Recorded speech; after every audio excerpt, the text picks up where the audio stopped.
sang le chun tun sot kat ke hon hom lo de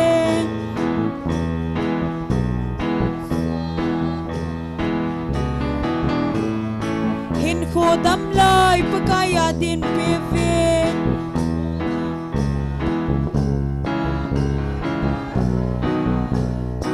leilung ngai nan pui mang khan na te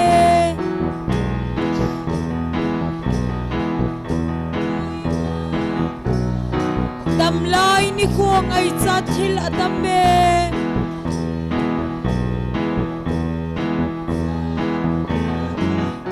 ba bang hin ko mo lep ding kon cha him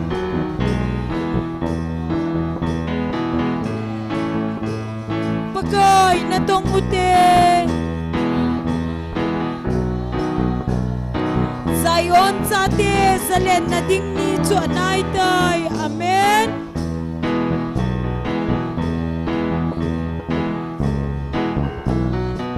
na zau na dem o sopi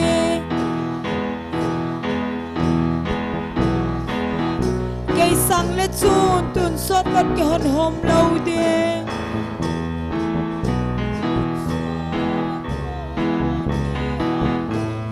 hin kho dam lai pakaya din pe vin amen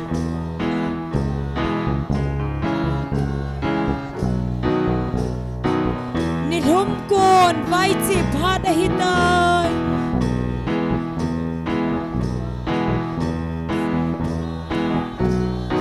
van til tele mi thing chi masahon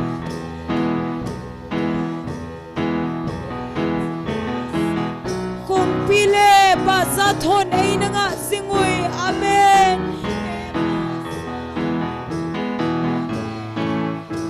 vana kilam to din Zion cha te zalen na ding ni chu anai tai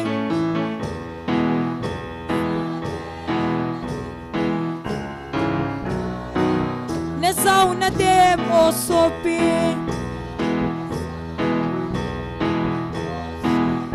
kay sang le chun tun sot kat ke hon hom lo de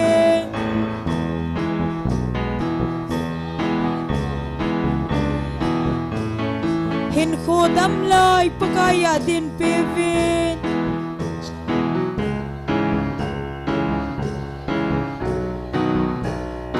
pakai krisa lel na kamatsun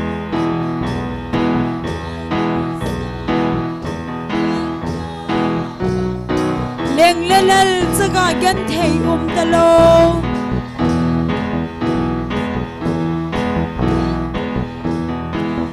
hun kal ka nga lel Zion cha te len na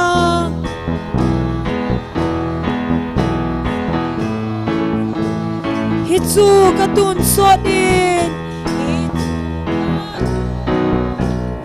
Zion cha te zalen na ding ni chu anai tai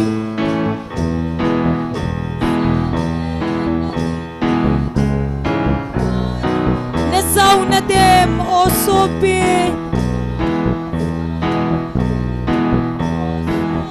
kay sang le chun tun sot kat ke hon hom lo de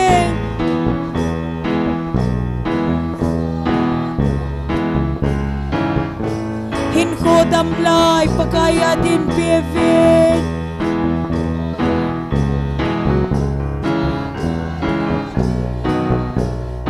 lay set ponin ki phela zong le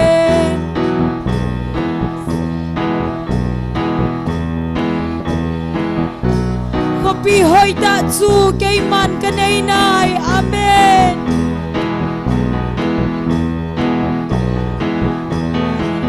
pakai sin na sem Zion cha te len na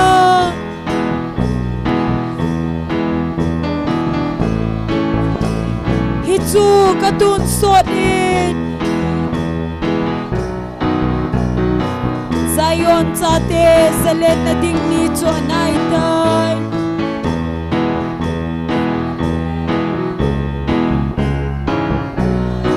na zau na dem o sopi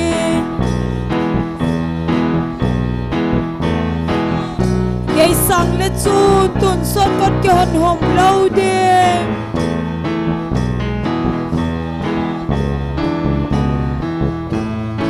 hin kho dam lai pakaya din pe vek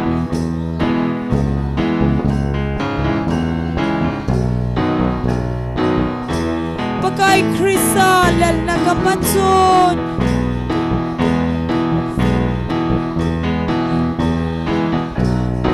leng lelel zaga gan thei talo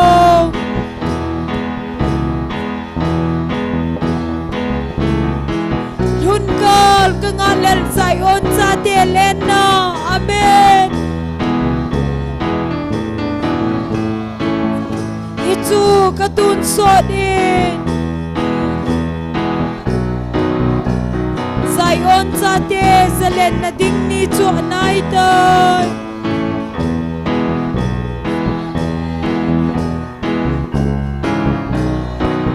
zau na dem o sopin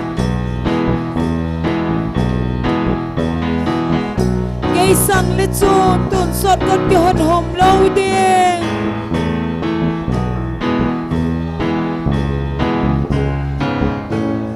hin khu dam lai pakaya din bevin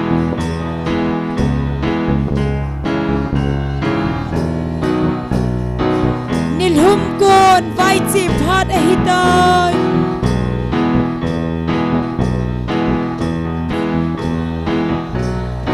van til tele mi thing chi ma sahon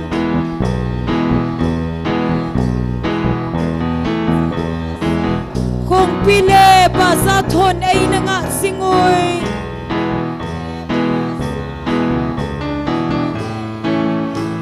vana kilam to din hello sayon sa te salen na ding ni chu nai nai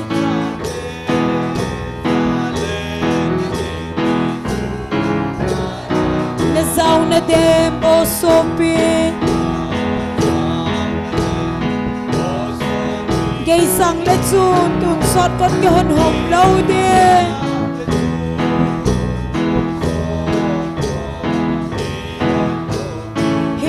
dam lai pakaya din pevin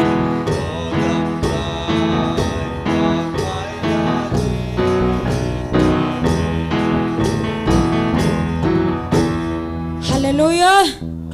leilel pon lo pi chu ke min te mi pi ho ibon cha vin ding khom tau hi te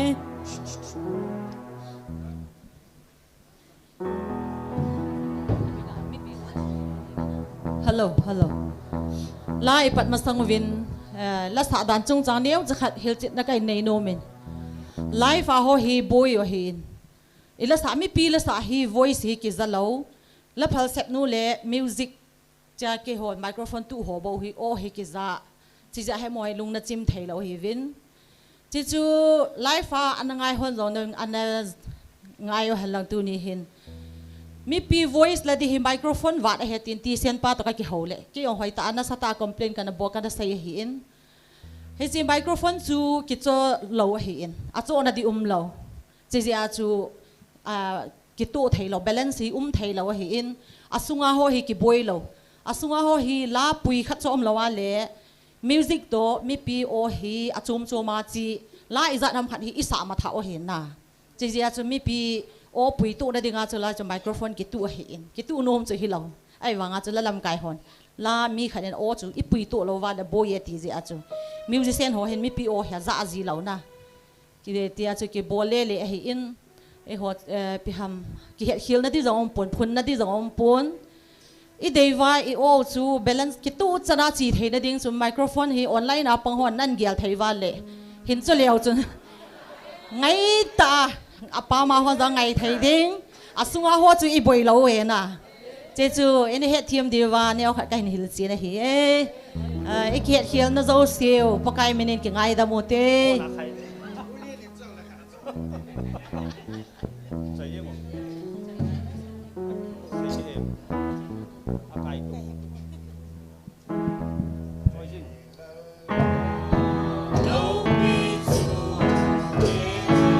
Hoi pa cha zong chu ki min te zong hi ahung mang loi thei a hi amen hi zong le pakai Jesu ke ya amen hallelujah mol hoi pa bang lel Jesu ke ya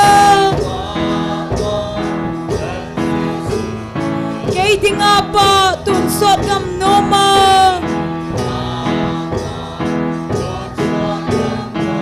gen thei na azong amane yum pide mol hoi pa bang lel Jesu ke ya amen kei lung se naw gam nom em ma chun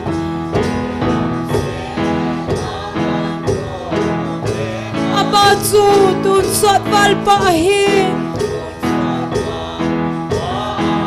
gen thei thu sing zong leng hi noi lei se na hin a hi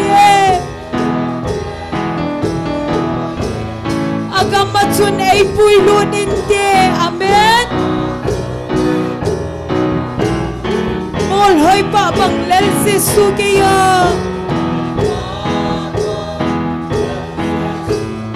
kei ding apa tun sot gam no ma amen gen thei na azong amane yung piding mol hoi pa bang lel Jesu ke ya tu hit kamin peng peng sing song ne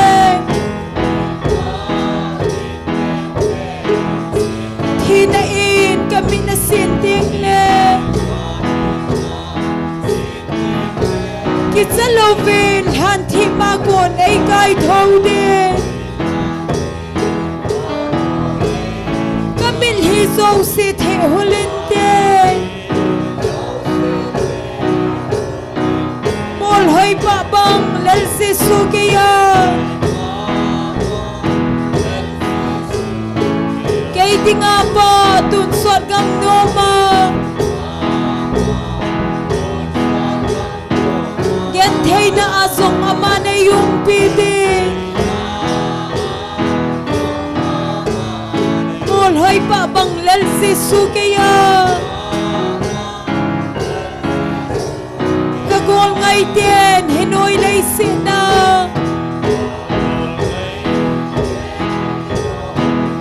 ei dal havin kalung hele hisin song le kalung ngai bangin ka umna mol hoi pa bang lel Jesu ke ya amen hallelujah mol hoi pa bang lel Jesu ke ya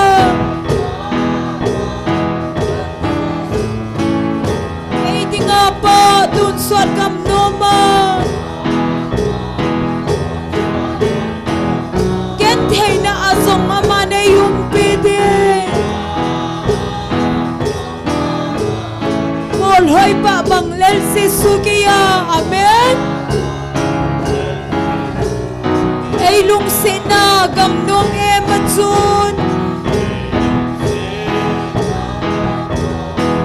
ama chu tun sot val pa hin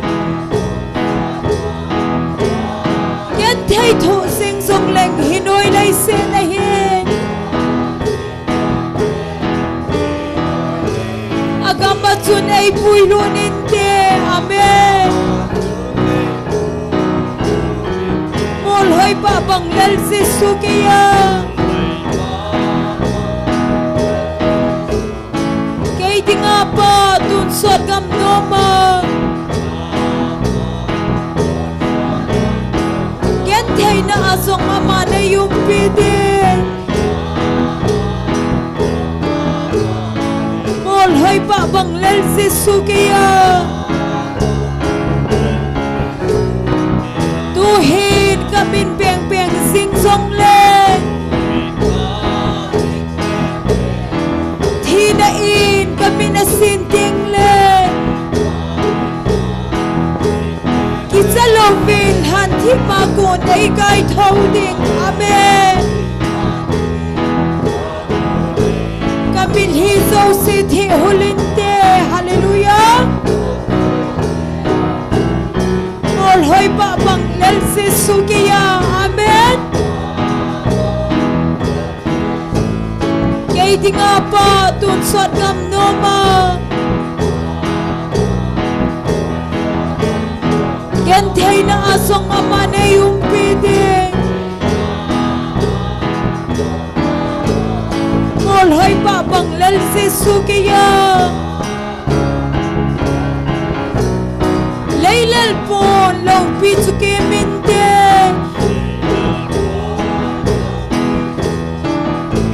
ngol hoi ba sa song chu ke minte ihin ho song hi ahong mang loi thei la hi hi song le pakai si sukiya amen hallelujah ngol hoi ba bang lel si sukiya hi ai kay dinga pa tun sot gam noma yan thay na asong amane yung piding ngol hoi ba bang lel si sukiya kagol ngay din hinoy lay sina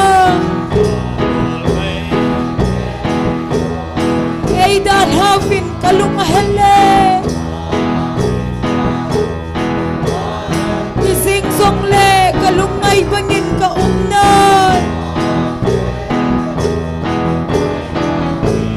ngol hoi ba bang lel si sukiya ngol hoi ba bang lel si sukiya kay di nga pa tun sot gam noma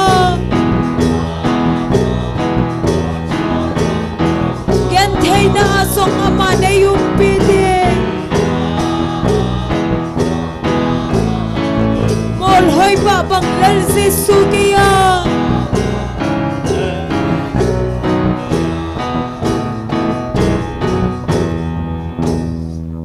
hallelujah pagkaya pay pat zo sin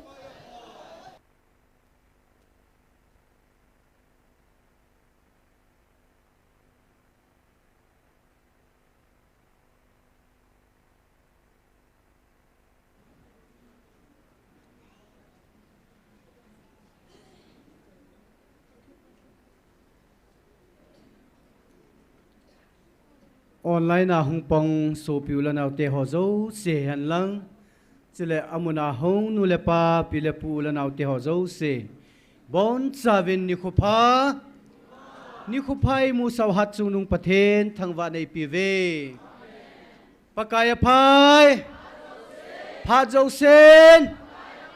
amen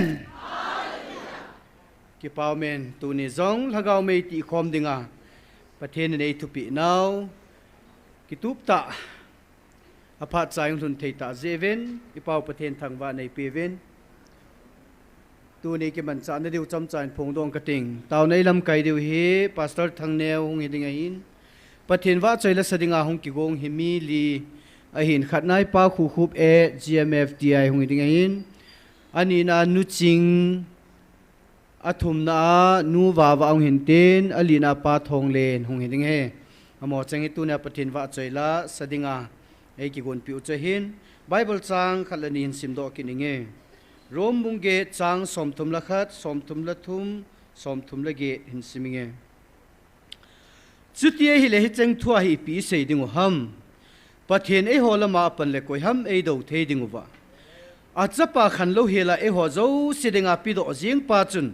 e ho lung sit mana ama chu to thakana iza kai ei pi khom lo ding ham pathen lan chum te ho chu koi ham a he sidinga thim chan sa a pathen a hi bo ve pathen lo pi han lang azi chu ipakai jisu krista ipakai ji krista jisu a pathen ngai lu na kun chun thina hinna vantil vaipo pipu tulai thudola khununga thun ei na chule nuya dinga thilsim I machan ei khan theilo dingo hi tia dat ta ka ta san ei tai atu theng sim do naw pathin phat thei bu piu han Taona ai gel do dingo ven jing NIKHO hi counseling ai kita in atam theipe na hu hing na thu ki khol ki het chin num so piu lo naw tam pi pathin ei pi na ding Taona neutin counseling ang lol hing ta hu hing na thu angai chu hon angai chat bong wa lol hin na dim pathin hinga Taona na neutin alha chate ho jong counselor team ho jong pathin in aman cha kidang ta jing NIKHO jong thagau mong thai tam pi hu hingam thena ding in Taona na nei pi utin alha chanu jong Taona ai zui jing bong tu ni jong zui jing kin hute ti chui ki tem naw hin ten chule em sung gil muna hi jing NIKHO ting le hin inam pom piu thalanga ke siale fole kukin pilam kai ho so zat ham khanin jing NIKHO hi meeting a neuwa inam sunguwa kham theina ho chule kani han lang I pi jong le kham theina chi chom lagaw hin kho suboi theile Christian hin kho wa ta san cha te le ta sa hin kho suboi the ho thua hi ke holim na nei diwa hin hi cha hin lam kai te ho lungel thim theina pathin na hin pi wa tunia kham thein ho zo se hi pathin mena thachate hon an do dal diu la lagaw mong tha an gel kho nei taw no pathin sana jing NIKHO hu ke CLF lam kai ho mo pu na jinga meeting dei ta na pathin hi ki pa thu seutin ama hon jong pathin lungde ya ki ho la na le thulu anei the na din Taona na gel do hite he changa ti chun Taona na neu hiten taw chai na hi ke ma nei ki tange taw hite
song tu ni nang malu le aku nang malu le nya nang malu na na tong lama nang magi na nang malu pin ni ka alung ti mo nang ina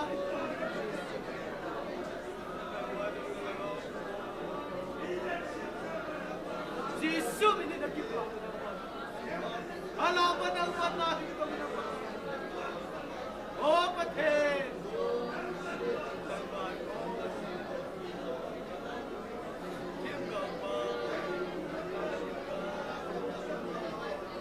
Israel tells you that they go something in mountain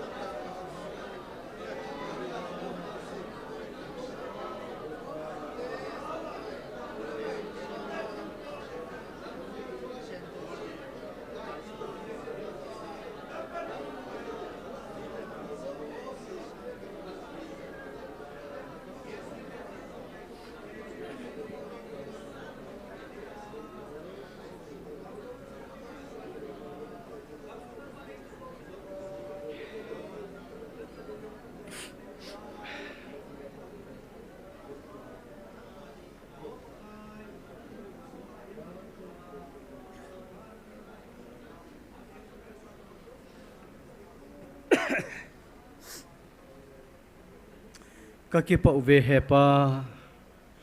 na cha te na lung sit na nei chan na min theng ka thang wa vine he jing ni khwa counseling ding zong pakai na ngin lagaw mang thai tam pi hu ing na hin na nei nom tam pi ne hin pui lut pi di na hinga ka tawin counselor team ho zong pakai na ngin kidang ta na man cha ki din zong na hinga ka hung taw vine he chile pakai kanam sung wa achinga them ho zo se zong ka pathe nang man het thiam thei na hin pen lang kapu Peter ngalen pakai zan khuwa ase na nunga zong hepa nangin lithu lam zon in kong tolin na tin na thupi anani nin lithu lama ngalen ta zong pakai alian sunga na hoi lu pi tunin na chaten zong pakai lithu lam zonin kalian kan sabuve ngalian tata ho nangin nei noi lut pi min pakai namin lau pi na dingin pa kanam sunguhi kama atha masanguvin nahinga hung kileving kating pakai nangin nei sim pawin lang nang maang sung bel thei din tune kanam sung walam kaya chinga thema ki gel ho zo sin ahina paila apakai kineu sa ata na khupang bula hung kun dingin alung thim sung wanaw manahin tong ding na chate mi lilongen ka hung taw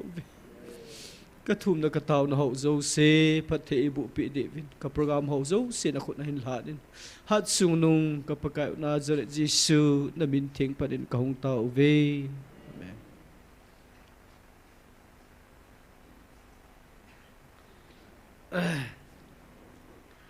azowa la sa thu iseule zan ha chu group ka vana hele isa chengovin ewa ki pam dan chu koi macha alung hanga thungai mo se impo vin na aphat na dinga thil zo se he isei khom jiule thil chu idea za chum chu hung kon do ja thile palama chi hin group ma discussion a pa chom cha eni kini lo jong chu akini ho chungoi ki pa thu kan season kini hi lew han microphone cho diong chung leng do lo di na ta he ti sen pa to ka ki hovina hi le microphone ngai mo mo etin ya chu collection bola ga adon di yang chu microphone ho cho na me collection di don di yong cho hoi pun na ya chu lam kai ho anei ho ulanau te ho alung len ho lung se ten hi chi microphone hi aki cho a hi le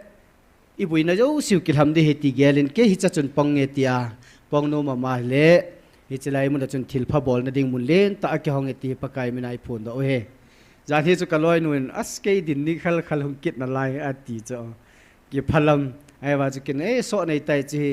microphone la samja chi ki sei nei so nei tai wa upai ki nei loin sumi nei lo ju he ki tia hin ลำกายลีนฮอนจะเละสุมละไปอุลนาวอันไหนฮอนปะกายเมนาทิลพะบอลนมฮอนฮิซิไมโครโฟนจงฮิฮิจอว่าที่เซนปัตตกิจะตัวว่าไมโครโฟนโซฮิเทคิดโลเฮน่า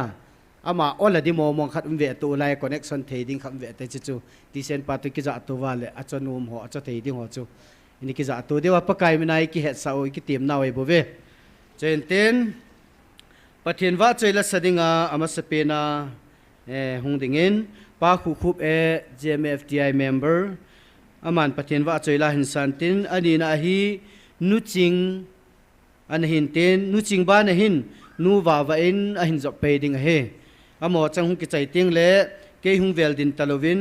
ตาวนลำไก่ดิงพาสเตอร์ทางเนวินตาวในลำไก่ปีวินดินป้าทองเลนฮิอามันทั่วใส่ลายเละพันเตติพัดเละอันโกดิงเงินป้าทองเลนจงเฮพาสเตอร์ทางแนวคนกันเป็นตูนปะเทียนว่าใจละสดิงกันพูนโอเซเสียบานบานาหุงดิงเงินพัดกันปิตานเฮ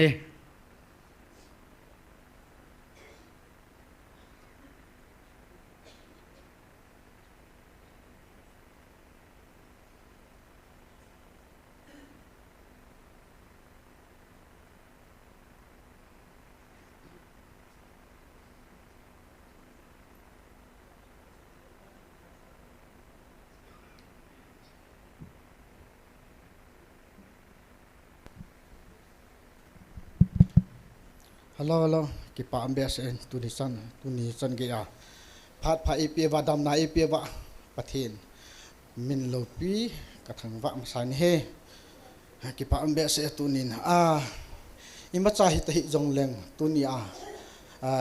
ลุงเกลากูนากันซิมวิเลปูนุเลปาเตสุปีนามไงสุปีไงติเกมันกันซิมจิลากันสาดิงหินเกี่ยปัญหาอิมาจากเพียงที่องค์พระจงเละเต้านาเต้ากามินินเต้าจุดเตละกบอลปิดินเฮเวติปะกายสุนอาศัยมาบังอามาอากุนากัดทุมนากระตานหอสันปินตุนีเกี่ยอากุนาเพียงที่มาจากองค์พระจงเละเพียงสัตย์อมสัตย์ปันสัตย์ตุนีอามาเกี่ยมาอากุนาอิมาจากองค์พระจงเละอามาปันปินจาลาตุนีกัสเซมอามาSONGPI gelpi zala tunia pilepu ngai tia ka la sempa sathedi nga kom ji in pathil le mi pi ho lung se khoto de lam kai ho chule henu hepa zala tunia ka din the hi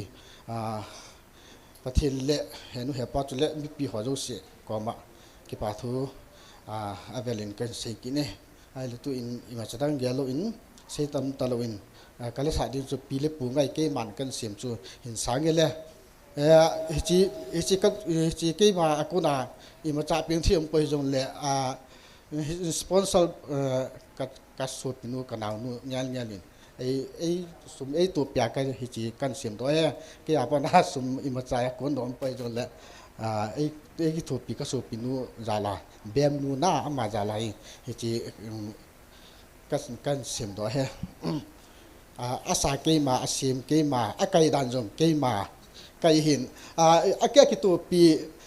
จิตตัวกิตัวอามาดอนนินไอคันเนตินมีปีหันเนเกลเนเกสิปีฮิวินลังเกมาก็น่าเพียงที่ไปจงเละกเกลที่จะน่ากันเกลาจิกันเสียมด้วยนี่เขาตัวเรานี่ขอสักนาจาพอจิกันเสียมด้วยเลยปีเล็บปุงไงจิเท้าไว้เลย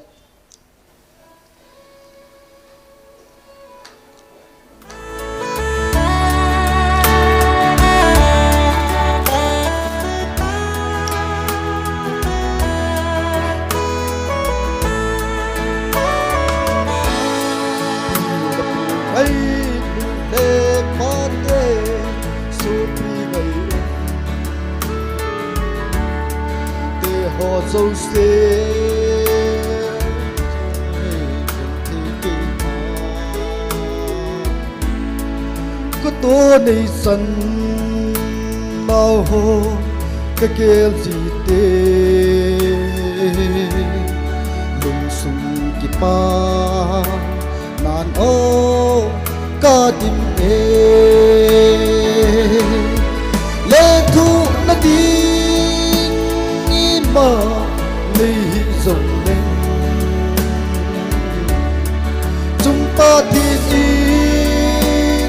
na le thu si u hen hi su ka hin tao pi zi na hi e i pa kai in that thi na bu jing u hen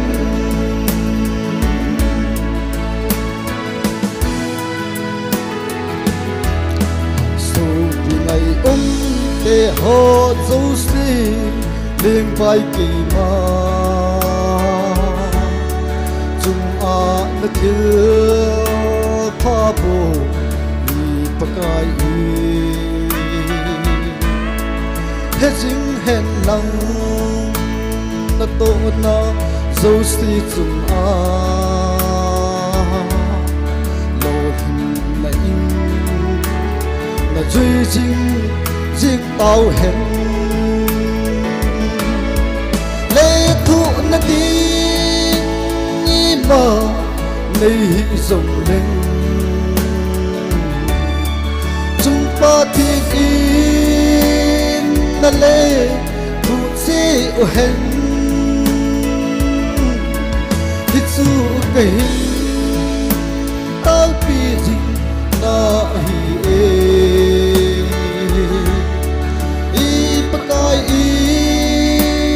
thật thì na bu dinh hen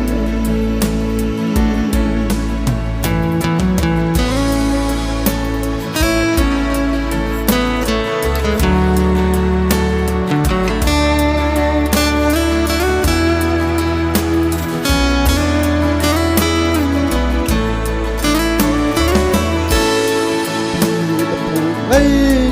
lê rút đi lại rút này chân lê xịt a ta mê linh mùi rồng hồn i pa kai in a se gam nôm a chung habao miền mô hiền hi các kỷ niệm na lê thu na đi mà lấy rồng lên chúng ta thiên in là lê thu si u hen hít su ka hin tao pi gì na hi e i pa kai in thật thì na bu jing u hen pakai in thật thì na bu jing u hen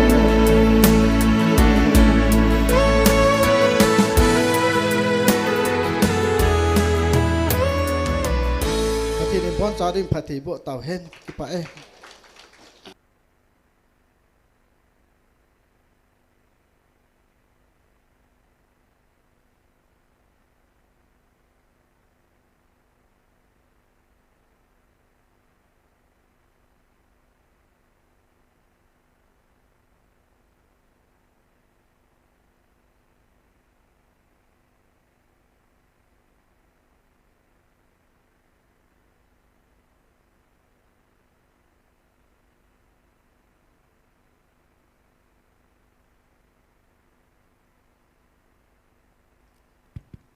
nu chingom lo na chu ti le nu wa wa hong hi pai dei te nu wa wa ki chai chai le pastor pan phat an kila dei tai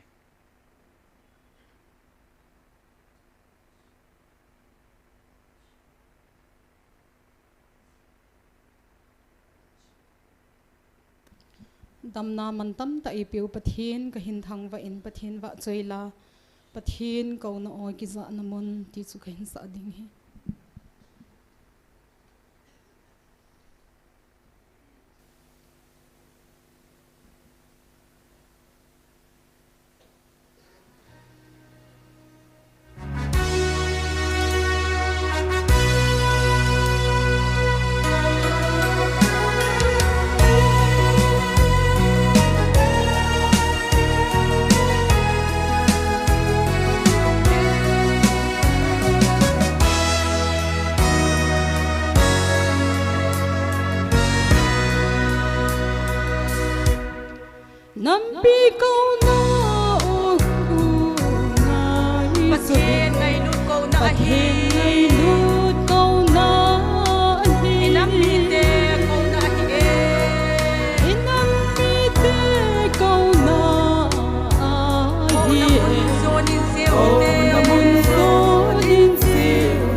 hin câu na ôi khi xa na mun GMFDI John na lâu duyên xin xin một tên bật hiện về lá đau khổ tình in tao na mai cha mây mịt lâu đình y bật hiện in thu ấy biểu về tao na con gan xa thì yêu về rồi là lâu bin tao xin u tê bật hiện câu na ôi khi xa na mun GMFDI rồi là lâu bin xin xin u tê bật hiện về lá đau khổ tình mình Nampi câu na ôi kỳ xa na mun ngày lụt câu na ôi kỳ xa na Nampi phát thấy bộ chân na dinga y pakai câu na o ai bật hiện câu na ôi kỳ xa na mun GMFDI John na lâu duyên xin xin một tên bật hiện về lá đau khổ tình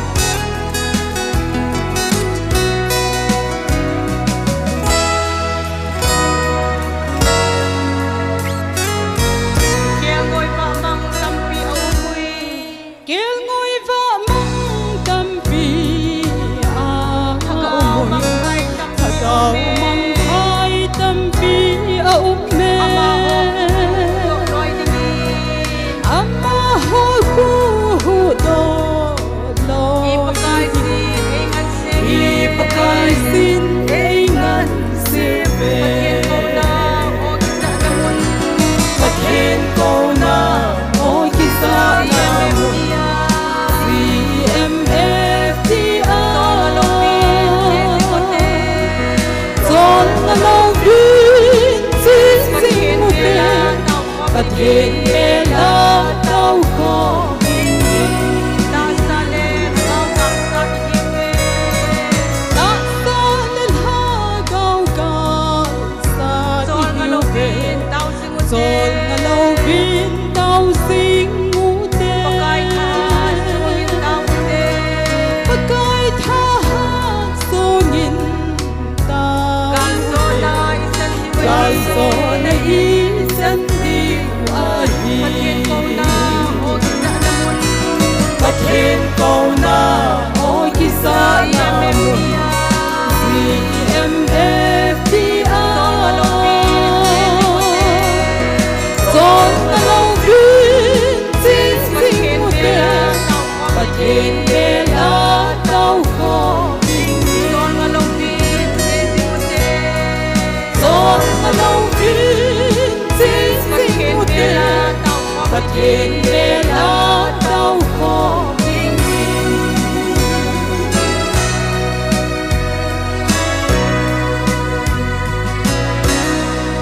bật hiện in Nampi và Ading in phát thấy bộ bị tao han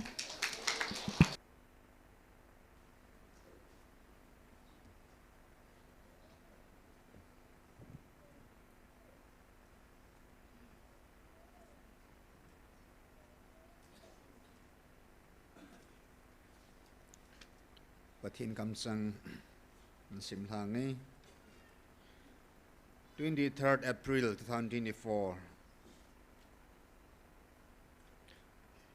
Joshua bung som chang som la nia pat som la li na sim la ongai ti in na nampi ding le tunia hung tha ho dia ka ho pi na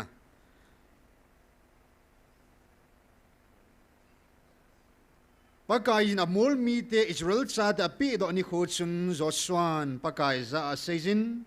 hichia thu se chu Israel mit mu pat ta hitia ya se hi nisa gibeon khupia ding dan han lang ha zong ai zalon phaya ding danin ati chinisa zong ading dan tan ha zong om dan tai Israel nam pum pin a mel mateu chunga phu ala su masang sen a dan tai hichi thu sim hi za ser le khaboy ki sun hilo ham ni khatling set tabang van lai zola nisa danin nisa hum wa lo hilen dan tai pakain mihim tauna asan pi a hitabanga abol na hi masangin zong hichinung hin zong asu khapui azi chu pakai amma ta in Israel dingagal asat pi hibove hallelujah pathina thing pathebo pi han lang akam sang tahil sit be na achun nang hodingin keiman gal ka sat pi nai na puna pa teu kana puya ni salal ha kana tu tang bangin tu ni nang ho nammi te zong nagalo ka sat pi a keiman ka tu tang pi na hi ve tu ni hichini kho zong hi ni khat ni thum ham ka bova ata san hon na het diu hi tu nya hichini koi nang ho dia sa lo dia keiman ka tu tang hi amen ha bedding zong om po in la mang ding zong om po in pathinin tu ni a tu pon nu nga zong a seitain tu ni kho na chung wa ka kitip na ka villahi hichi keima in ata san ho nang ho lungsunga kipana nang ho zala ka lung leina zala hi ka su champi ding na hi vet yung ai sei pi ta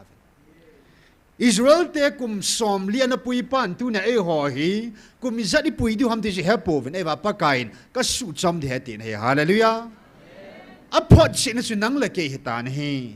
dunia hilai munan ni sia ni zagil le ni som ko vali taw naw hi pakain ni khat banga ni banga ni thum banga ke main ka tu tang pi nei vetin ata be al sinang ho ipina tiu ka hepo in ni khat ka chi ni bang je hi jing lai cho ilung thimi ni kho hi zat hung ki taw ta chim na jong om de po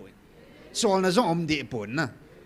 gim na jong od de po beran de ding om po aji ni khat banga ni banga ni thum banga asaw pina ni thum banga ki gel bat malai hi hit so ilung sung ba hita bang ho nai cha pakain hichilung thim ei ho ata ho lung thim hai ta bang anom khalo pathinin nang le ke lung sunga ni hizat ni taw naw hi ni khat ni banga lunggel ngai tu ei khumpi pau pathin thang ba ve hallelujah hichun tu ni hin hichigal sa pathin hin hichigal shading helova tu ni chan ge ya koima asu thip the lova kam ke the a sei the lova koi jong pathin hin hichigal jong asu beiding ama ma hin melmaten ni sunga su mang dinga got te tu tanga thal asang mai chang alak nei te sipei e ho sanga nei te azana nama zong a ho sat na zong alle thuma azat thuma tam zote ho sa zote pathinin tunia ni sunga su mang dinga got nam mi te chu ni mala la pakai zalin 23 24 25 kum thumi gal kai ta ve hallelujah pathinin gal ei tu tang pi siu hi ya tunia lungmong lamong amma in hilai muna taw dinga ei ko khom zal ei thupi zalo hi hilai muna lhagaw me iti khom zalo le lhagaw militian khomova hilai muna khalhel kitil khov amma iwa chei khom zalwa pathinin ei ho khela gala sa de hallelujah ichum thu seding am pa kai nan gon dingai tai imakho hi pathinin to gun lopi ta man agitip no zo si abana hungil hungding hin akhatna ke pathu na seutin pathinin hisgal ei tu tang pi wa dunia nikho hizat taw zo thia pathit ei koyo nikhat ni thumbanga lunggel ngai tu inei theuwa ke pata kalsona nampi dinga milisyang jing theum thei zevin pathinin gale sat pi zevin khatna ke pathu seutin nampom pi pathinin van nui het aim ka sim diu na heti hallelujah van mi te het in zong ai sim ta win van ti lo het zong ai sim ta win van ti lo ai pan pi de ai sol pi ta ve van ai pum pi nei het nau khat su hitabang gal hong lun sung a hin pakai it sung wa e hon nam ke bol na ta ma ke bolum lo he ni pi noya mi azaza in mona nei lo hel ichanu inu isu pinu mi ni ta ta hitia chu kitchip na nei wa hitchan gei din mun ho chu laya pathin hagau thu pun na sei tai nang ho hi nai pi na ki bol thei wa mati nadi naw jong ki sei do thei lo nam nei bo ve ti al atap ko nga hanga asu piu naw chu nga ha hi ma mel mate masanga pangam lo nga nei bo me mei dak ngan aki he bo ama adi na jing zo hang ta sei do ngam lo te he bo en bakain inamo din mun kito chana hen vanui hengin inam pumpi ei po nat pi deven ade dia mi zo se nu a ko ne hen mi o se nu zo se lungila hen achu khata in ya chu pakain he jesu keiman kala adua vanui het dinga keiman ka to mong het ti he jesu hong viral ta in india gam pumpi kiling tan vanui a kiling ta in he jesu pathianin ithu gim na hong vanui hinga ithu na pau chu izum na pau chu iza chat na pau chu pathin kiu se na het pa cha malung na chimpon na vanui pumpi na het dinga pathianin he jesu pathin thil gur an phau za he tai ani na a ningkum December 5 Jesu pin ni masapen pin nga van til hole van mi te anani chu pathianin kan nam lan mong na hi ve ti phot sit na in nam ho sa ta nam sing nam thim ta zong le pakain an nam lan hi naw phot sit na ding in van noi nam zo sila alhan tu hi naw phot sit na in apin na NIKHO ani dan e hilovin amang masapin nam hitawe hallelujah he so sa pathinin in namo hi ta sing zum nan an inamo hi vanuin iza chat na izum nawin vanui ani ke thangjong lewhan thagau lama annam lani hi ve ti pathin pathin thugil thuta phot chenin vanui hinga I thu pathin aphungjal ki ta ne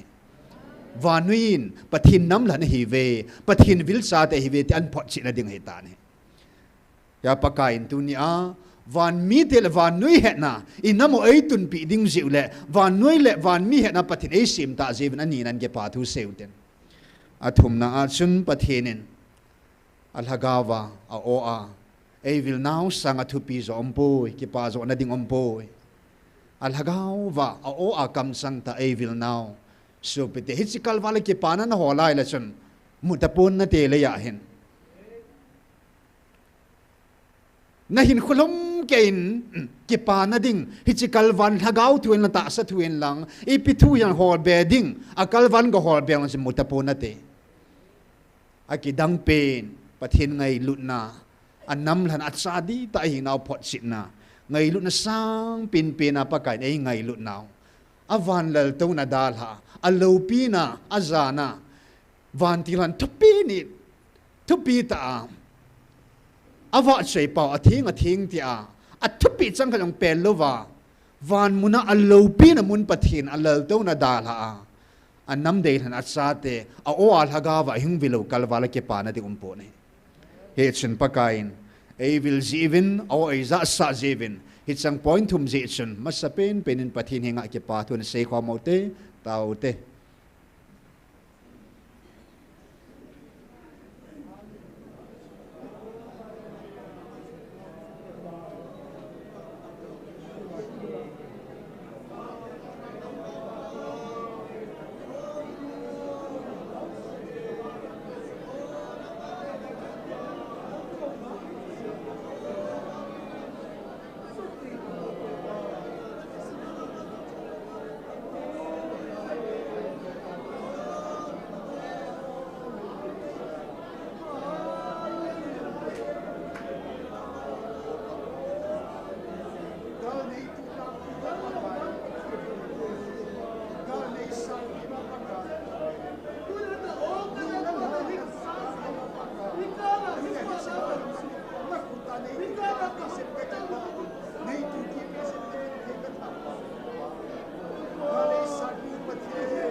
At sa ating ngay lusing.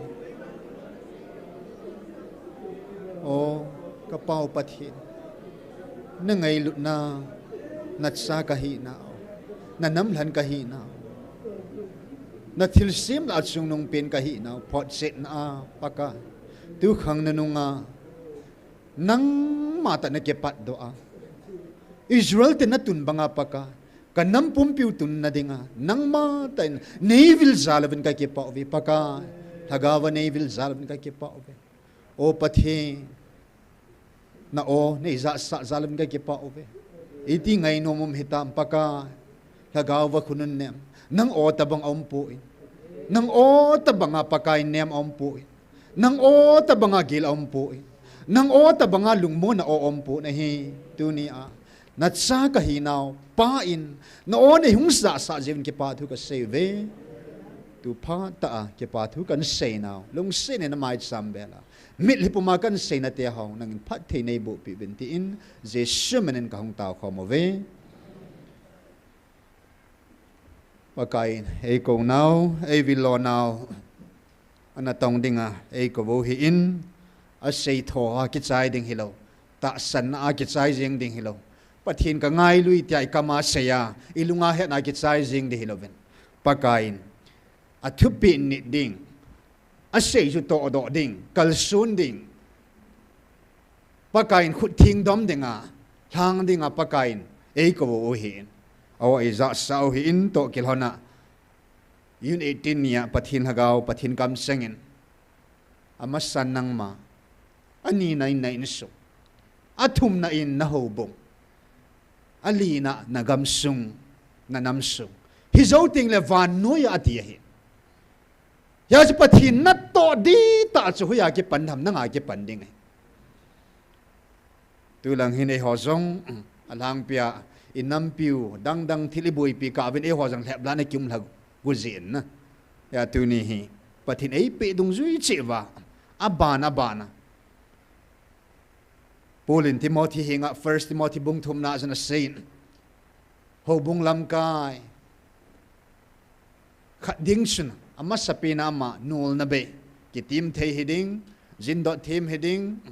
zuhe lo hiding midian manglo hiding ta chu pathin thua mil them mi hiding condition tam ta sen ani na an sei na chu a insung pata putuk ding aji at sa pata thunun hiding athum na chu pulam mi te phat sei chang ding mong he ti chuna pulam mi te a phat sei thei mi he di he ti chu ei mo de dia ho bung kitunova ei mo de dia lam kai kitun jewa alam kai hoyang ga su lo nam yong ga su thei lo hi ya pathinin tu kum hi kum sang ni la som ni le gup kum tha pathin ei vil kalo akum li na hung he ding ai ta ya stu kum mai pathin na toy to ta e ho jong ito di ngai ta in ha ta ki hambol che do ngai ta in nung son loading pathinin hagaw kal bi ap pau i kal to zo di hin che denga hin tu hin pakain aban bana chung tau di hin amas sa pin pinin ei ma chi din ki tau tin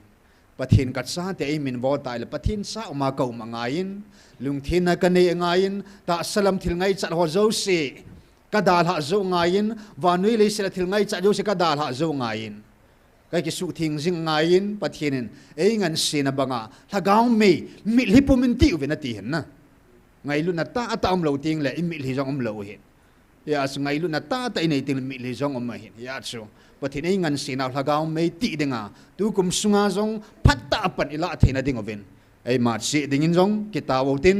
nang ma taw na akuna nang ma thu se akuna na thilpi akuna na chon na khana akuna thagau ma akimat thena dingin tu kuma jong nangin jong nang pan la na akuna na taw na akuna pem khat be pa kai dinga na bola kuna thagau mang khat ani be akimat na dingin na mat zo na dingin jong tawin lang akhat na ei ma chi dingin pathin ei ngan sina mo pu na ei pi na dol chi ding ei ma mi dang ding ta hui ben nang ma da lung gilin nangai chat chan pathi ni nga dinga idei chan ni ke thu mo tin aban bana tun hi chiding tau te te tau zon na du kan sei de tun tau ke do te ei ma chi ding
Amen. Hallelujah. Ilung gilinan tao zam kidotin. Tuhin item ning aninan say pekit kate. Ipuno azong. At sang sinasuot sa poin. Sa pangatumanein. Azito amo tumanekinin. Migit anasuot sa akin. Tunya insung kima.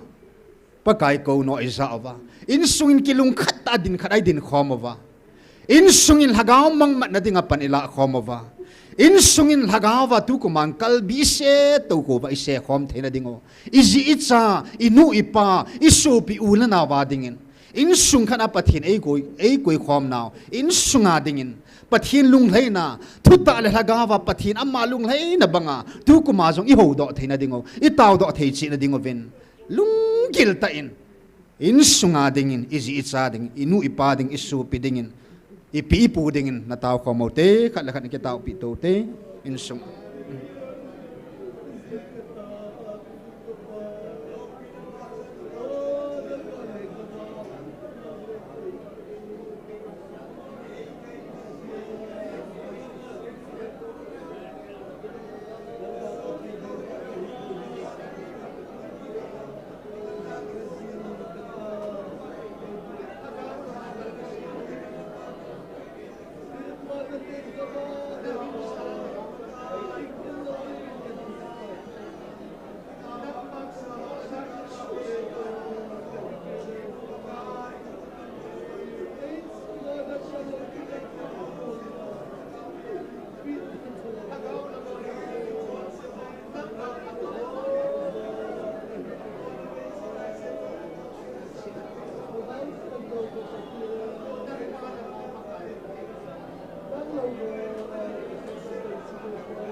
athum na dingin ho bung chan khompi ho ini kai khompi isu pi ho ding na tawutin ADIA na pastor pa ding in tawin na evangelist pa ding in tawin na kel ngoi chan khompi ho ding in tawin pakai o zawa pathin dei pi ham mai cham su thingovin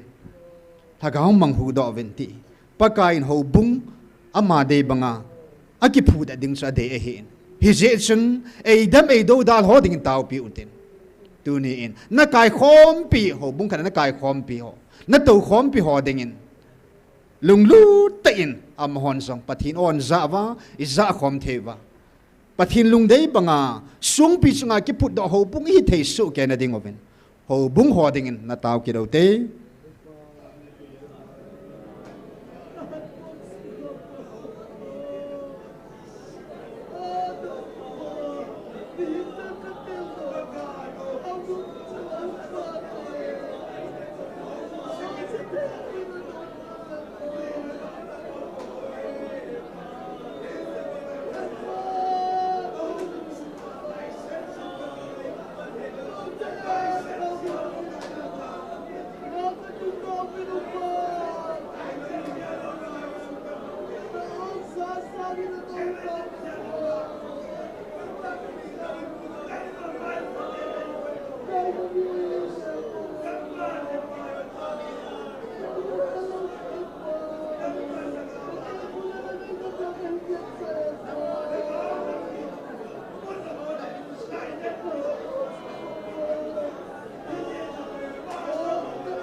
Amen. Hallelujah. Azon adingin anataw kidaw tin tuhin. Nam sunga pathin ay vilonao. Anama ay kawuhin. Kiel ngoy chang si khoma hong ahin. Sang ta jo sila khoma hong ahin. Kiel ngoy chang sin pakay oza. Hagaw mang thai jo sin hinna muthin adingin. Inam sungwal hagaw mang hodingin milipumin. Anataw tin anina pakain. Gam hi gam ting hi dinga ay piuhin. Tukuma zong gam hi pakain itsan ham khana isu thing zo thena ding oven gam sunga ding zong nam sunga ding hagaw mang ho ding le gam isu thing zo thena ding oven pathi hing ana taw ki rote chai nai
ka kipa ove paka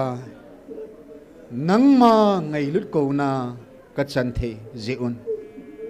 nang mon hetsika nammi pi te wa mang ho khu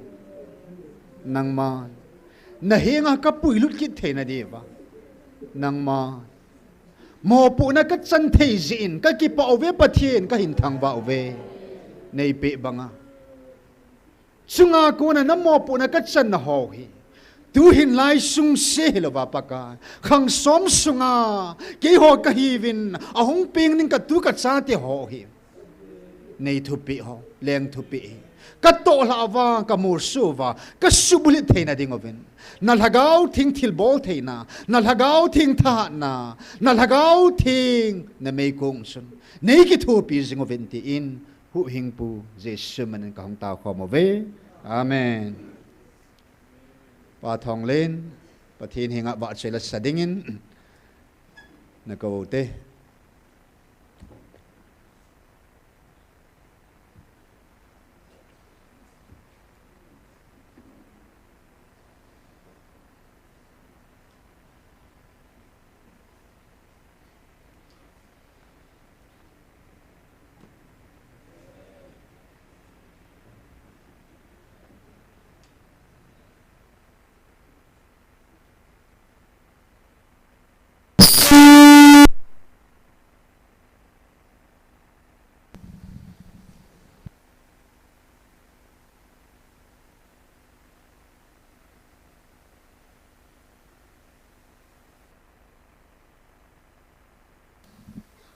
Hello ka chom mang din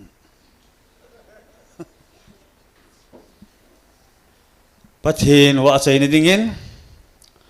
pu ps la sim pathin gam tip gam kuki nam ka ngai lut ka cha te ka sa tawe ti hi a he thim lo lai a he chen thei lo lai ho dingin tu ni a tha ben isa do nom kit ben he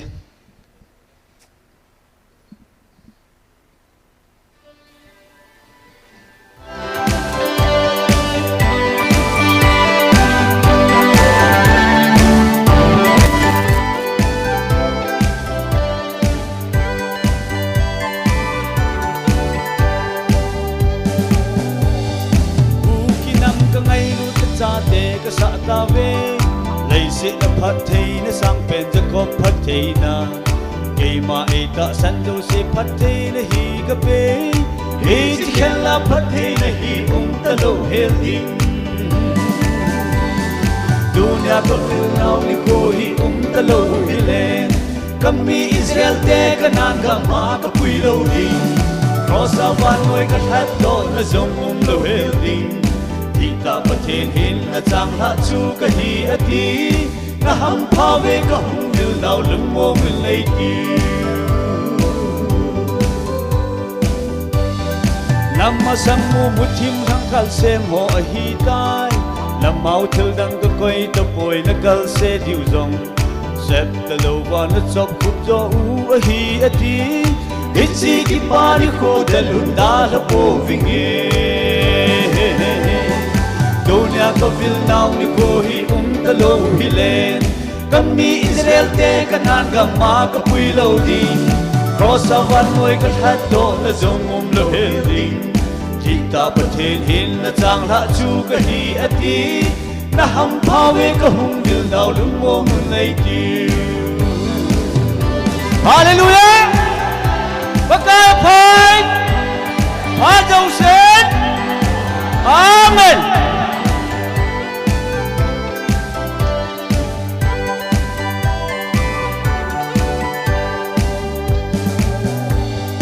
nam sung kito mo na kay man ka su jam dingu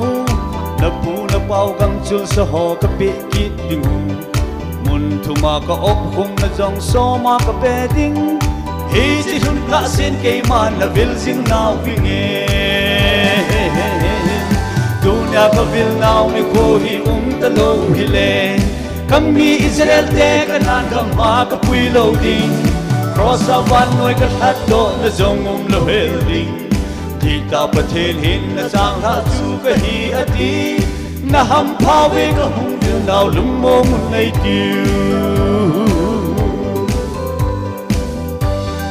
lal to na sang pe na to Emmanuel pathin chu Seraphim ten va chai na langai asa pi jing Gabriel van tilin na din pi jing ei ho pathin van min va chai ching lo ding ei ho pathin hing jing dunia ko vil nau ni ko hi ka lo hi len kami Israel te kanan ga ma ka pui lo ding cross van ngoi ka that do le zong lo hel ding di ta pathin hin la chang na chu ka hi ati na ham phawe ka hung vil nau lum mo mun nei ti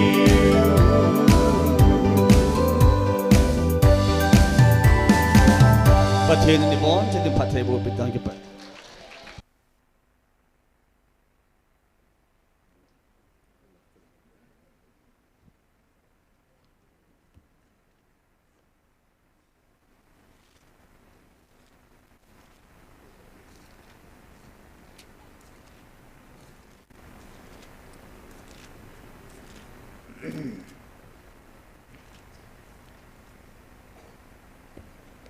tula kalunga pathinin ehopi jing na khat thu hi masan ka simnan tuni yang simkit tadingi luk bung som la bung thum chang som thum la ni som thum la thum chin aman amho za chiwin lang chu chi si al za achun ga seun ven ke ma tu ni le zinga thil ho ka no do a ana ho ka dam sa hi athum ni le ka chai su ding hi a hoi jong le tu ni le zinga chu le akit ni le ka chi na dinga ka chi pe ding hi i jena mitel Jerusalem lova thim gaw thi thei a hi pu ga ti win amen pakain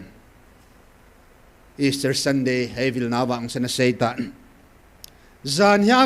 dunia gal zo pa jong ke ma ka hin zanya gal zo pa jong ka hin zinga gal zo ding pang ke ma ka he hilai chin mutav tu ni le zing le thaya anadam lo ho ka dam sa thagau bu ka no do a ke ma ka chi na dinga ka chi tho tho ding ani thum ni le ke man ka gol ka tup ka doi chu ke man ka to do ding ka zo ding a hitai dis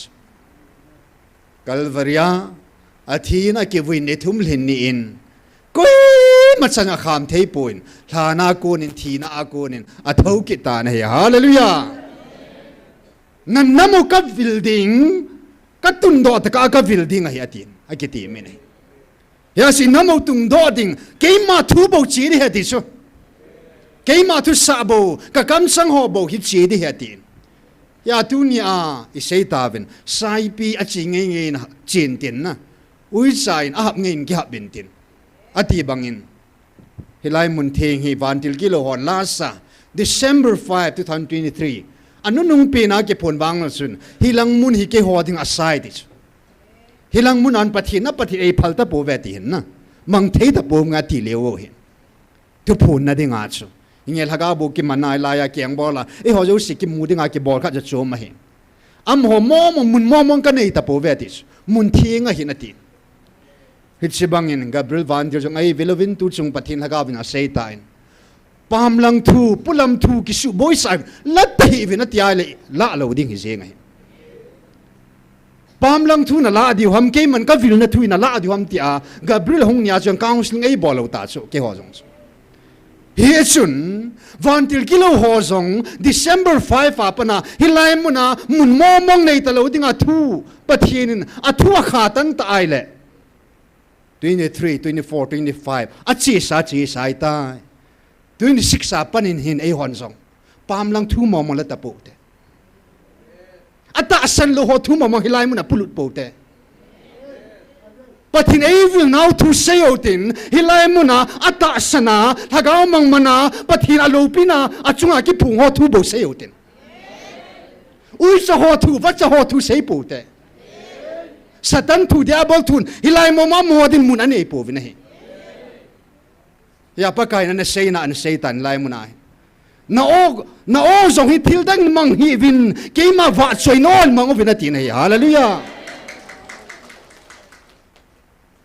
เฮียสกุมทุ่มซุงปะทินลิทีงาบะฮิจันปุยนาวาเฮหอซงตาซาลฮากาวกำเลยจงกิสุทีงเอาเต็นนะอากิพูนมุนเฮียทีนบังอินหอซงทิ้งเท้าเสนินลัสดิงานกิโกเลลากิสาเซงินทุเซดิงานกิโกเลทุกิเซยินติลโคนะทุเซดานกิโกเลตาวดิงานกิโกเลตาวเซงินนัดดำนัดทุเซดานกิโกเลนัดดำนัดทุเซเซงินนะอีเวนลิสนูซองทุพูนลายเละถ้าเขาทุพูนลายเละหุงหามเสียเปล่าหินอดีตสักขามจีส่วนนะอตุสุงอาจงสูอามาพัลนัลวากิตองข้าลุงหังตาส่วนนะยาปะทีนตุนีอาวันที่หันซานนี่ตาบอลเอาเสียหันซงอามาจงสาวที่อามุนเทียงสาวเตกตีเฮชินทุกุมซุงสอมิลกุบอักลาซิมดิงาจักุมาซิมดิงา2023 4 5แต่ละกัลทุมิเสียดอกตาจ้ะฮาเลลูยาอักุมาซิมดิงซุอาคุตีตาคุมท้ายงิมันตาไว้เลยสุนตุนีอาเฮฮอนซองท่าเบียปุลปิดฮีปะเทียนเกยมาทิ้งก็ฮีตีบังอาทิ้งจังเอาตินปามลังทูโมมองกิสุบอยสาปูตินเฮลัยมุนาอดีตนัทุเซฮอโจเซจงเห็นปะกันขัดกิติลโคตูวินาทีบ่โจอาตาสันฮอกิติลโคตูนั่นดิ่งปะกันเสียเสียปิวโจนะอาตาสันโลหะทุกเสียนั่นดิ่งอันมินจงมินพักคำจงโลโจอุ้ยจะหอโดยซอยหอโจเสียง่ายลัวสตันเดียบลมันสะหอทุหอปูนะอากูบรูซิวาบันด็อกเตอร์เฮกินเฮลัยมุนาพัตตาเวทสากิดเด็กหอโจสิเวทสาดีใจเลยปะที่นั่นขาตาสุลันนะอาคุที่อะไรเฮลัยมุนาฮีอาตาสันโลหะทุมองปูลุโลดิ่งมุนเทียงเห็นนะอีพิซินัมที่อะไรเฮลัยมุนฮีอีปูจะคอมินกัลบิเลกิโดวันติลหออักลตัวอากุมสุอามัววันมุนทิงชันกียฮิชิจะกอบกัลบิเลสุกิโดลุนะปะกายมุนทิงชันลุนนาดิงานะปะทินามูซาเห็นยาทุนยาฮิไลมุนะหิงกูเป้าหินวันเลลโตนาปนาหุงาวันเลลโตนาหอซองวันมุยลุนเทนาดิงว่าปะทินตอกุนเลวปีตะเลยหิงดอปีนาวเฮฮาเลลูยาเลยดังมันง่ายปูนะฮีมันดอปิกัลบิอาชนกัลเลวนี่กัลหุงเท่าดิจ้าฮาเลลูยาเฮชนกัลบีอิชุงว่าตัวเล็บนาทำลงไว้วันติลกิโลหอจุลัย20นี่ฉันทุบปนอันในตาวินก็หุงหลอนเอาอันนั้นกิโดดซีนวินที่อินปะทินเขาทุบปีดุงจีนจุลัย20สูนาจูเกี่ยมันนักเกลันดิฮอนน้ำนักเกลันดิฮอมตีทุบปีอันเห็นนะเดลันนิโคหินนิลาจุนวันติลกิโลกันสอลดิ่งไงอันนั้นกิโดดวินาทีฉันนะกันสอลอนหัวจีหัวเนื้อทีมที่มองปุ๊บอันมอตากันสอลดิ่งหินอันนั้นกิโดดวินาทีฮิชินียอามันน่าเสียจที่เสียมโจเสียมอสปะทีนอามาเสียมินกี่หัวสังอามาเสียมก็ฮิเวติสอามาทิลวินขัดสังอมปุยติสยากี่หัวสังทิลเสียมก็ฮิวินกี่หัวทูอินกี่หัวสังนาก็ต้องเทปูเวติสอามาทุกกับเปลเทปูเวนังหัวสุงาฮิจิลเห็บนะนังหัวสุงาจิหาสันนะถูกกิมนะลุงหัวฮีนับปะทีนุพัลนะแล้ววินกี่หัวกับบอลปูเวติสอาคุที่ไอเล่จอบจังจะปะกายน์ถูกกิมนะถูกดึงอาชุงอาปฏิบนะลุงดิ่งโจสิเล็บนะลุงดิ่งโจสิปฏินพัลนะปีเจ้าอาลัดสันอุชุงอาเล็บนะฮิจัดถูกกิมนะฮิจัดลุงดิ่งให้ปฏินพัลนะปีเจ้าอาจอนนะแกอ่ะอีหัวเปล่าจะปะหงปะตาสาหงปะเจสุอามาจิงยังสูเล็บมาโนมาหินตุนีอินอามาชุงอาเล็บนะทัวกูนินหินอันนี้กิติลเขาตินจิดิงชุนแม่ที่ยังเซนมักยังเซนลูกยังเซนยังเลยลูกอาปาให้กันละดอกโนมาให้อินเฮชาเห็นกันสิมละกังสลีหอยตันง่ายเป็นหลังลูกบุงลีสังขณะปนินสังสมละนี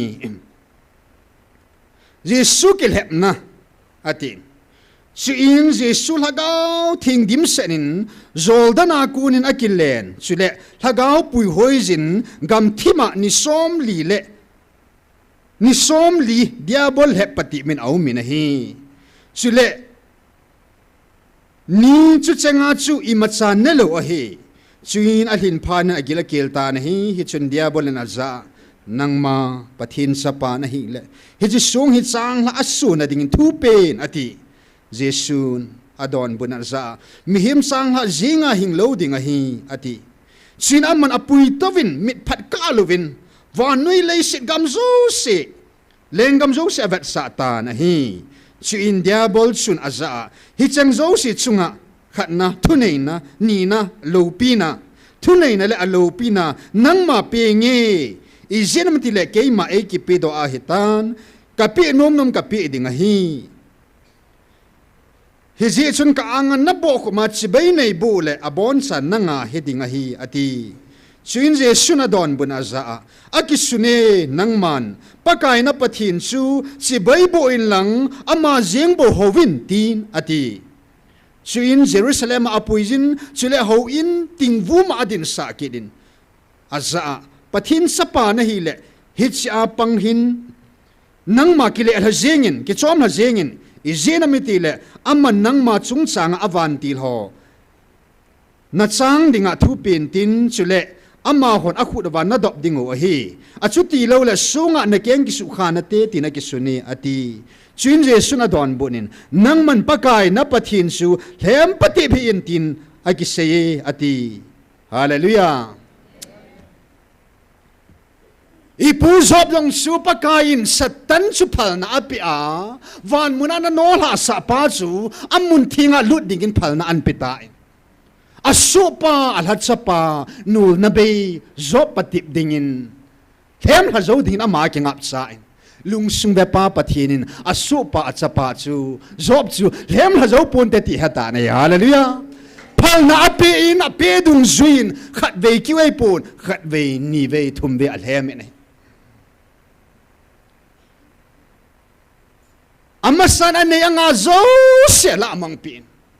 ani na in atsa zo se la mang pisakin athum nan ama chunga na hung lung ta ne ana tho sungin sun koi ke tho pi mala la achunga hitamang thilhun phanin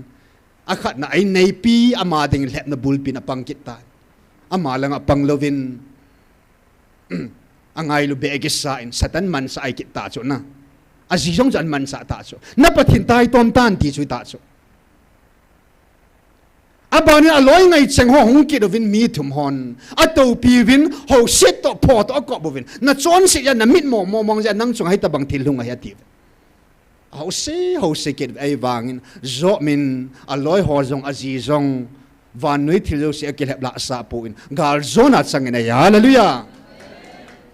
ya lat sanu jong pakain zob banga ati na tunia thu ha na pin min khat thu dinga chu ha sai nai na ya inam sung bai ta bang thu ha sa hi ama chung tai lo vai koi madanga koi ma chunga lung khanai lo ya job to te ka thei lo ba pathinin sana hung le mo ve dang ka hung le mo ve henge ata san lo ha konin sei sit dem na hung lungi thil pa bo lo zo se jong asilam na ki le he ta ne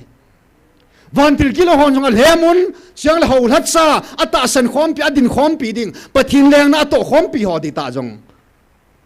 asum ding ai ke go vine ai lo le to khom pi ta hon jong aziham atsaham ato khom pi aku na jong lep na tu kan jong omine a hin tu ni chan ge in lep min jong le lep la na po ne hallelujah ading zo jing ne ya tu ni ai ho pau ta sam hing ka hi atin yun 18 ni pathin hangau tu pun gil pina ka ge la hin ken it's ni ko yun 18 ta ba gil ding nai poi ka ti ke nop ka sa dan nan sini so agil dan khat sei lang ho lat sa ho in ki tu to sa ta vin iki koi sa khale ki tau pi tu vin na ki bung khan na piano hi ho tum ne ya ho in tum ne ya na ki gial na piano pai na ki bung khan pau na pau ke ma ka le so na pen hetin a liung so ta hi wa chen ka bol ding ho in sei pi kong ki koi tu vin ka ki tau pi tu zo vin nei ve vin ka ki pa na mi lia lunge tunia na ki lung to naw na ki ngai lut naw hi tuni bo hi lo vin akhang in nei mu sa jing vin ati ne ahin la chini khwa ki tu to jo se jong ama ma ho ina chiai la achum chu mai ki ta vin agil dan pa ka sei nom hena hi chan ge ya chu ke yong ta sa a kan le la ya chu mi hing ka hi ati ta chu mi hing ka hi in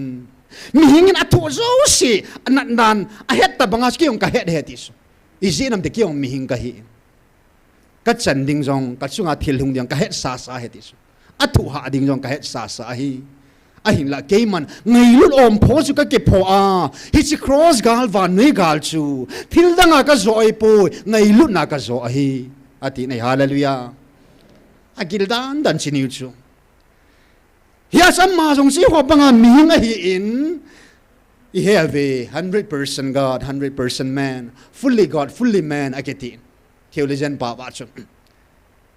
pathin hina hingset mi him hina hingset anein pin dola ta sa chna ma chu koi phungam chu da phunga hi koi sa ham jo sep cha hi ta salama chun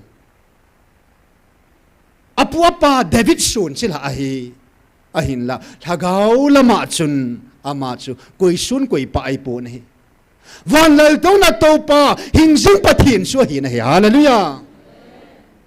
nang le ke bang nu la pa nei po nei chila gui la nei po nei tun sot pa cham na leng pa hi na ling set chu anei ko me ai la hi chi hi na ling set ni anei na a chun aming hi na a diabol he pati min zob he pati dinga pathin aphal helai mona la chan he pati dinga phal hi chi banga cha ama jong he pati dinga chu amma jing jong pathin sapa Jesus Christ amma jing jong chu diabol he ma anu mai phalna pathin phalna pi ti nai ni somli sungna lhem tai na lhem zo po in ni somli lin pharin amazong en na lo tui don lo yesun agil akil mo mong tai kil thu ha dan su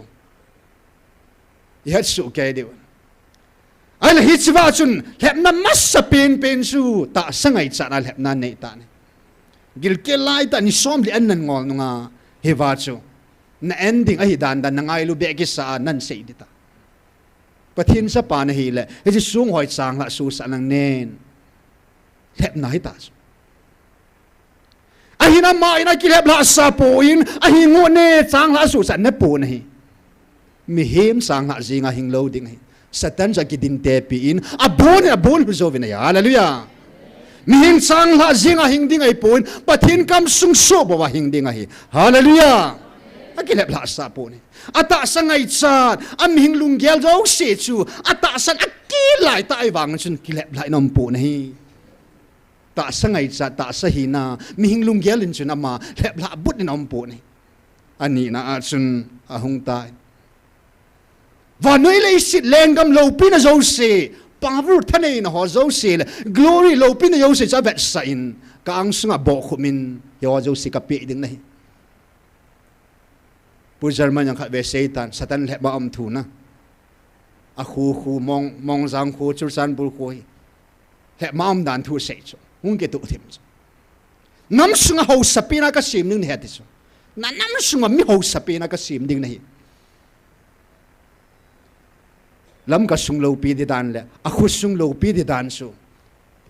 nei ho vai la hit san gya tia amit la a hi avet sai ta cha lagaw mi na chu ahin la alunga lungmon na chakat anein akilep la sa po na hallelujah ya su pakai ji soma tang hichini khu a chu ta samhinga hi in ta sahi na a chu aman zong hi dam hichi lo pin ho cha de hi dam hichi thanein ho cha man a de hi dam ama lunglam ta yong sa lep hi ding satan ahin la ama in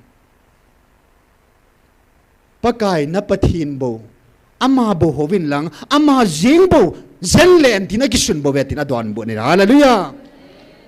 hiya tunya hilai lagaw thupon pathin thuing mama mangsa dem do da loi koi man sai pon diabol la man sai Jesus hablat ni nga jong chun diabol satanin bible pathin thu them gaw thu aman sa Jesus hebai bible mama mangsa hebai dunia hilai muna ki phung pa le e ho zo sil hem la dinga ithil dang amang po we bible mama man sa diu hi bible amang sa ta in hitina ki sune anti ta so andon bu so na aki sune te bible mang sa hi chu pa ni na man zong tu hin athum ve na ding tin in ho in ting bum Jerusalem ho in ting bum ading satan in ting bum ma chon ki chom la in ki si hiti na ki sune chom la yong la chun van til te na zan le ve hung bin tin songa na ki su kha lo na ding na veng na vin te ti cho chom la na ti cho hep na athum na in ahong tai ai in pakai sun akil hep la sa de po pakai na pathin patip hi in satan chi mangina ti na hi hallelujah satan chu ki bot pi ngai chu jesu min pon in ta no ngai athu ngai pi lo ding hi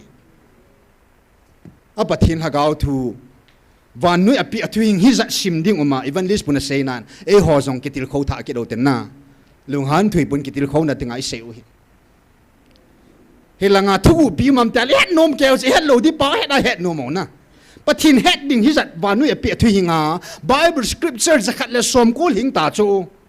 ata san hona don bu jong na ding scripture holy bible mun zakhat le mun som kul hingai ta athu pon jing jong hi ke man ka hena lagau tu pun mong kila khoma ki ji jong chu pathin lagau tu pun kiu se jong chu ver som ngale ver gup lang hing ta chu adang dang to ki ko mai le chu na tam mong ta chu zakat nai lam ta chu a khut ya le hi se thu pun ho do chu ha sim tango na het ding a pha chi o chu hin na chi manglo na ding ipu pu mo sin zo swa ko ma zeda jong ki hin ve a jong ki hin na nung sa hi na ti chu he chun pathin thu chu simin chi pin bolin tong na ti thil dang bol ding om boy pathin ei ho pi now i sei ding i bol ding ha bona ei sei pi chai su ke tan na wa mangai lo hi si mama chu man sa diabol cha thu ti la thua tha ti la tha na thisan ti la thisana iki but pi di diabol chu Yesu ni pakai pau chita banga lep nung jong lep la nung lo bangin kitil kho na dinga tunia e hon jong tu kum sunga tha bia ei ma chi ki tom la haga wa kalbe be wa khan to be na dingova 15 February 2024 hichini khwa pathin hagau te puna kam sang thugu khadai se piu chin sim nge zona dingin Eliza chungchang tho dole hi in tunin nang hon hi ko ma thodo nom na nei ovin na lung thimowa na het nomo ke man ka he e he ji ka so pa Eliza chunga kana to na thugu na het nomo ve ke man amma mi hinga ta sa ka vantil ka sola ke man ka pui to na thu na het nomo ve amma banga alung thima ammi him lung gel lova ka dinga na tong ompoi ata sato kala na pin khu ata sa ngai chat na le hichi lei si na ding imatsa aman agel pon tongjong atong khapoi ke ma thupe bowa kal su na hi zin hichi lei si na ta sa adal ha ding ke man kanom tapon hizi sun atta sa le hagaw ke ma kom hunglunga hita hallelujah ya dunia ye ho zong ni zagi le som ku val hilai mona satan masanga bo ku bi hipo tau ta hi vin ti in ho in ting vuma ko nin dan hong kile hakitan hello ham ho bungin ting vuma ko nin sun satan Jerusalem ho ina pana in ting vuma pan sa Jesu le banga chu Hobung director a cheli na chu pansa helai muna thagau meiti a chi ho chi thi bin ta kham na nei ta chu vanui khang thu sima ke hel kya khalo pathin mina tau khom ho Jesu mina tau khom ho aki khaeti ei ho nambo ni bol do chu satani ho jo ki kham khapo nei lam ka sunga satani ho amun mun amo vin ho la cho ki thu khoma bo hi bin din thuga na anei povin sung asul aga su thang kha povin hin na ating kha povin hi ni kho za get wa hilai muna ipu Daniel banga ni hizat ita khomova thagau me kiti khoma hilai muna ho in ting vuma ho in tau ta hi bin ta thuan pi chu satan kam sangai bove awaza pi lo ding am ho kam sang jong ai po asung ba am diabol bom him na til kho pa chu ko hi ya ati chu na ama hi talo atil ko pai a bol pan a zo ja san bol ta chu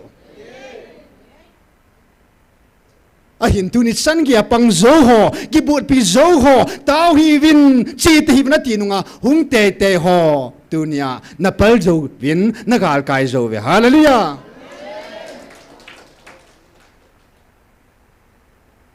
le pati ben omen ata sangai chat ho zo sa gil kel lai ta zong en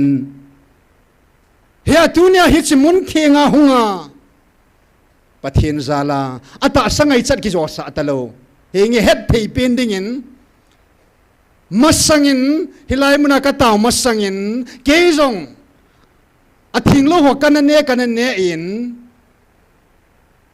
aneu pina sei dinga chunna kom kwa ho chan ge tiute kanal hai in tun wang thin hin khu ta sa dol nya het thei chang ding hilaya ka taw na kunin ka ngol tai ti yo se pakai min dingote hallelujah dingote hallelujah hallelujah khut be na piu te hallelujah gal zong na hitawe hallelujah ta sangai chat ki jo sa ta lo na a lei a lol kha ding nei ta po ve hallelujah lol na kha ta ji wa pakai mena na chung ba pathin pan sa ding itai hallelujah to bo mi a za si ma he hallelujah a velin ki pa na khut be nan piu te satan in na lep ba hin na dunia na gal kai tai hallelujah azona a tunia hilai muna ho bunga pastor khat hiya ho bunga evangelist khat hiya ai lo le nam sunga nam lam kai khat hiya power jong nei tho na share hi na lo pi na yong sa nei tho ai wanga tunia hi cho zo si dal ha zova pakai anga bo khuma pan la ho zo si ho bung sunga nam sunga to mun khama ne ho zo si pakai min ding ke do te hallelujah doctor hagin ho jong hi in na ho bung sunga pastor ka hi ti ho evangelist ka hi ti ho chair ka hi ti ho na ai lo la government servant hin lang ipi jong la na ding ke ta diu te om sang si pakai min khut ben ne yo te hallelujah nge pakai min to ke ta wo he achutuni ni khwa hi apan mun atu mun kilit sapia ki hoi tho sapia satanin 20 July ni la ki phuna ki hon kaman sau akhat na sum ani na kilit sa na athum na thulei nup na he ti chona e ho he the dinga chu chair ti taw te na to mun hi cho pan mun a degree a title chu hi chu a degree title a chair a pan mun pa chu da har zo lo hilai muna hung thei lo ho he dunia amman ipin kam thim sei jong le to thim satan o ngai hoi bo chi in to thim nang degree khat PhD khat hiya theologian khat hiya nang ho bunga executive khat hiya nam sunga nam lam kai mi het thei khat hiya power de na glory lo pina de nia apan mun ho zia ti pum ti ba hing se ne ya mit ni ne ya da mun lu sang mit lang khat na kal do zinga mit lang khat bia da mun hetalo van gam lu dinga phajoi ti so hallelujah hi na zia I to mun zia hi chi power ka inei zia hi chi glory mun khat inei zi me a chu pa kai ko no zatalo dinga idam sunga ki gel ha jing ho kala mi bang se ding om pu ne ahin tunia adal ho zo si adal ha zo ho zo dalin pa pathin thangwa ke do ve hi a che thu gim na chom tunia hi ni zakit wa hing taw khom sungwa I pau I ho pau je so ma jong le min o min lep la nom po ne hallelujah tu ni san gia pan lo hi le min mo vin lep la nim ta po ve pa pathin thangwa ve ya gal zona pa kai min ai chan jing diu hi in ha ta tu kum 2026 sei to kelana lung theng sela pathin mi ti ho ta taw khoma pa kain get somebody ho na tawana au long liwana taw banga to ima kho ba taw ne ngo ha che din na ya ti ki ku ding wi a sa de anom samo mo ni hung ki gel po tin na a ha pin ang thu di hung ki gel ha jing o tin pathin ka phale he ti chu asatan an phal zia ju tai chung wa hi pogi pi pam ki le la be chu ipijem ti le ka cha te pot ki gut pi yang pu zo che che ta ben ti te hallelujah i pau nei su no chu pogi piam ki po sa be be na pu zo tan te ti chu hi a sung wal hep na hi pathin phale hi bol gim na jong pathin phal hi ding hi thu gim ho zo ha san ho zo hep no ho jong pathin chung wal hung ding a phale hi ai na ne ki hep la sa kha ai la ba bang se na hi ahin pakain na hep la zo anom na dinga na pe po na gal kai zo na dinga pakain na pe hallelujah tu hini bon san dingo tin ke man taw zo na hi nei tangi e ko ma che tu te diu te ki ngai lut vat sa na kharin ka ke pa ove pakai ka ke pa ove ka hin thang ba ove ka hin soi an ove ka hin dam sang ove thil dang ka sung po ve si na het na jong ka sung po ve nang ngai lut na bo ki sung nam mi te ka hita thil dang ka nei po ve ka nei sino jesu na mi nei bo ve oh pa nang ngai lut na sung nunga ka cha te nei min bo ta jim na min thing ka thang ba ove tu chan pa kai nangin muthim hang khal thum nanati in abula ka taw na wa thum khat ni ti nein sim su pi ven na sem ho ta ven ti na min thing ka thang wa ave kal thum kala se ding kal thum aba na ti ki na thuma ko ni khat ti nein sim su pi ke da ven na se zo ke wi lo na chop ko boi tai nei ti pi ke da ven na min thing ka thang wa ave oh hilai muna ka tiu hit si mehi ka nam pumpiu salva na ding le lagaw mang kamat na ding le oh pakai gam tip ka gal kai na ding zol dan li ka gal kai na ding pakai ahi tui pisan ka gal kai na ding hit si mehi ahi bove pakai ka ke pa of amol leng te Israel te na zo sa banga pakai ke hon zong le si leng ho le lagaw kilo leng gam zo sen ka zo na ding chu hilai muna kilung tu a mit li puma ka tang naw he bove nang ma ka va choi naw he bove lung senin pathin tu kum sunga zong ningan sena bangova Taona mi li puma ka ti zom the na ding ova lung senin pathin negal kai sa ta vintin ka taw ve paka nagar zona nei mu sa ta vintin ka taw ve Satan lenggam siman. Wo diabol kapa patin na sunga tutan na koi saita. Wo diabol na tani na manghan. Wo diabol na lenggam zi simanin simhan. Wo diabol nang manahin. Natil mi hozong. Oh tu ni NIKHOin. Na chandiu patin na got sahita. Wo diabol hagaw mi na kajinghan. Hepa ningan sina bangova. Natsa kahinaw tu kumin pathin. Natsa kahinaw iba nui mi te musa bebetan. Ata sanun hozong pathin nang tha na tha ta nei pevin lang. Ata san lo ka nam mi te honsong. Ke sei wangin. Til so jo sei pathin til gon ka nei bo beti. Akam sung wa hin pot sa tain. Oh pakai thiliza kai gong tu nei bove. Vantil kilo ho sung ang nang thana nein. Vantil thing ho sung ang thana nein. Mi kilo pin pa jong nang man sung a thana nein. Mi chon pha pa jong thu thana nei. Kan nam piu tu kum sungen pakai. Ka to dung jibin nang nei le thu tavin. Oh pakai muchi pha tu ho ga pha nei lo sa pan tavin ta ka ta bo he. Na Michael Van Tilzong hom nge ti ta le paka ata san hoding hin hop za satan opa athumo bene oh man tha sa pu winge paka thagam mat na ka nei diu he na lung hol na ka nei diu he pathe na lung lam su bulit na ka nei diu he bove ka ke pa ove tu sin ka taw khom na dama nei zo sa na ke pa thu sin jing ni khol na pa ho min kel ngoi sing pa in nei ching hoi nei kai hoi kit ba hilai mun thinga thagaw gal sat khom ding in nawan mi te nawan til hozong na mi thing hozong ataw ding tam ta nei pui khom ta vin ti in thang va in ke pa thu sein je shumen ka taw khom ove hallelujah amen oh